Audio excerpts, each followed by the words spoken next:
মামির রুমে যাচ্ছিলাম আমার রসায়ন বইটা খুঁজে আনার জন্য। তারপর গিয়ে দেখি মেজবাই এর গায়ে কোনো কাপড় নাই, আর মামি তো উলঙ্গ। আমাকে দেখে চমকে উঠে তারা। তারপর মামি আমার কাছে এসে বলে, প্লিজ তুমি কাউকে বইলো না, আমার সংসারটা থাকবে না, চাইলে তুমি তোমার মেজবাইয়ের সাথে আমাকে ভোগ করতে পারো। আমি একটা থাপ্পড় মেরে বললাম, কি ভাবছেন, যা বলবেন তাই করব? কখনোই না। আচ্ছা, আমার মামা কি আপনার কোনো চাওয়া অপূর্ণ রাখছে? তাহলে আপনি কেমনে এই কাজটা করতে পারলেন? আমি একটা দীর্ঘ নিঃশ্বাসে কথাগুলো বললাম। এদিকে মেজবাই যে কখন রুম থেকে বের হয়ে বাইরে গিয়ে দরজা লাগিয়ে দিছে তা আমি বুঝতে পারি নাই। আর এদিকে মামি কান্নাকাটি করতে করতে বলতে লাগলো, বাঁচাও, কে কোথায় আসো, আমাকে বাঁচাও প্লিজ। সুহান, আমার এত বড় ক্ষতি কইরো না প্লিজ। আমি একদম বোবা হয়ে গেছি, আমার মুখ দিয়ে আর কোনো কথাই বের হচ্ছে না। তারপর মামির চিৎকার শুনে সবাই দরজার সামনে এসে কড়া নাড়লো। দরজার নখ দেখে মেজবাই দরজাটা ভেঙে দেয়। তারপর আম্মু রুমে ঢুকেই ঠাস করে একটা থাপ্পড় দিয়ে বলল, তুই যে আমার ছেলে, এটা আমার ভাবতে লজ্জা হচ্ছে, কিভাবে করতে পারলি এটা? তোর কি বিবেকে একটুও বাঁধলো না? আমি বললাম, সত্যি আম্মু, আমি কিছুই করিনি। মামি মিথ্যা বলছে। আম্মু বলল, চুপ মিথ্যাবাদী, তুই এই মুহূর্তে আমার বাসা থেকে বের হয়ে যা, তোর চেহারাটা আমি দেখতে চাই না। এদিকে মামি আর মেজবাইয়ের মুখ দেখে বোঝা যাচ্ছে তারা খুব খুশি। আমি বললাম, আচ্ছা আম্মু, আমি চলে যাচ্ছি, কিন্তু সত্যিটা একদিন তোমরা জানতে পারবা, সেদিন হয়তো আর আমাকে পাবে না।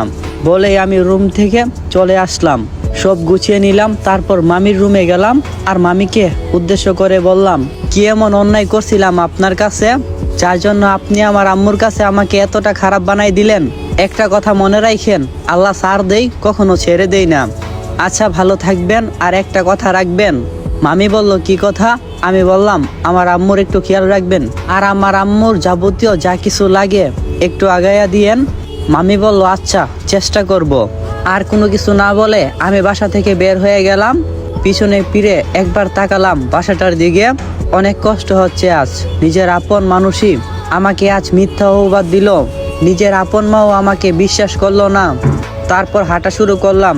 এখন রাত 12টা বেজে 31 মিনিট। আমি হাঁটছি, একটু আগে হয়ে যাওয়া ঘটনাগুলো কথা ভাবছি। আচ্ছা, আমার পরিচয়টা দিয়ে নেই। আমি হলাম সুহান ইসলাম, সবাই আমাকে সুহান বলে ডাকে। এবার এসিসি দেব। পরিবারে আমি, আমার আম্মু, মেজভাই আর আমার মামি থাকি। আমরা 3 ভাই 1 বোন। আপুর বিয়ে হয়ে গেছে অনেক আগেই, আর আমার বড় ভাই আর মামা আমেরিকায় থাকে।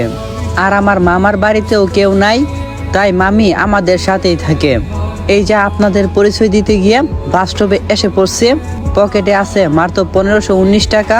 কি করব, কোথায় থাকবো, কিছুই ভেবে পাচ্ছি না। ভাবতে ভাবতে কখন যে ঘুমিয়ে গেছি খেয়াল করিনি।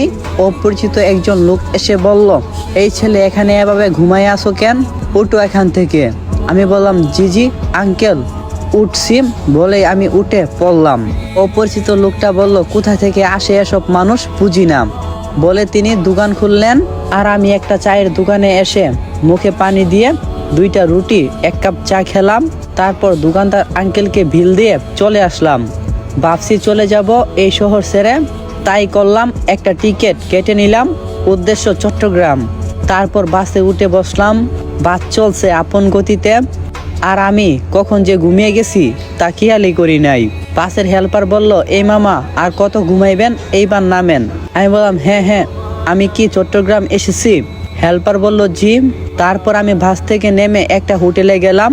অনেক ক্ষুধা লাগছে, সেই সকালে 2টা রুটি খাইছিলাম আর 1 কাপ চা খাইছি। তারপর হোটেল থেকে খেয়ে বের হয়ে আসলাম। আমার কাছে আছে মাত্র 955 টাকা।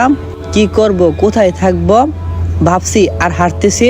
কে কোথায় আসো, বাঁচাও আমার ছেলেকে, প্লিজ আমাকে মেরো, তাও আমার ছেলেকে মেরো না। একজন লোক হাহা করে হাসলো আর বলল, তোর ছেলেকেই মারবো। আমি কাছে গেলাম তাদের। ওই লোকটা বলল, এই ছেলে কি চাই এখানে, যা এখান থেকে ভাগ। আমি বললাম, কিছুই চাই না আঙ্কেল, শুধু আপনাদেরকে আর এই আপনার চামড়া কইটাই চাই। লোকটা বলল, মানে? আমি আর কোনো কথা না বলে একটা বুকে লাথি মারলাম। তারপর একে একে সবাইকে পাওনা বুঝাইয়া দিলাম, কিন্তু একটা লাঠি দিয়ে পিছন থেকে আমার মাথায় কে যেন মারছে। তারপর আমার কোনো কিছুই মনে নেই। চোখ খুলে নিজেকে একটা হসপিটালে আবিষ্কার করলাম। পাশে মায়ের বয়সী একজন আন্টি, একটা ছেলে। ওই তো সেই ছেলেটা যাকে আমি বাঁচাইছিলাম। তুত কি বলতাছি, আমি বাঁচাইছি না, বাঁচাইছে তো আল্লাহ, আমি তোমার তো একটা উছিলা। আর একটা মেয়ে বসে আছে। আন্টি বলল, বাবা তোমার এখন কেমন লাগছে? আমি বললাম, জি আন্টি ভালোই লাগছে। আমাকে এখানে কে আনলো? আমি তো এখানে ছিলাম না। সেই মেয়েটি বলল, আমার বাবা আনছে আপনার এখানে। তারপর সবকিছু খুলে বললাম। সেই মেয়েটি 2 দিন আগে রাতে যা যা হয়েছিল। আমি বললাম, আমার জন্য এত কষ্ট করতেন, গেলেন কেন আপনারা?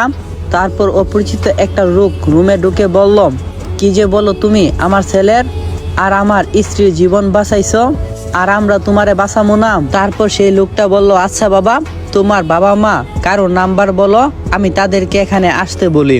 তখন আমি বললাম, আসলে এই শহরে আমার আপন বলতে কেউ নাই আঙ্কেল।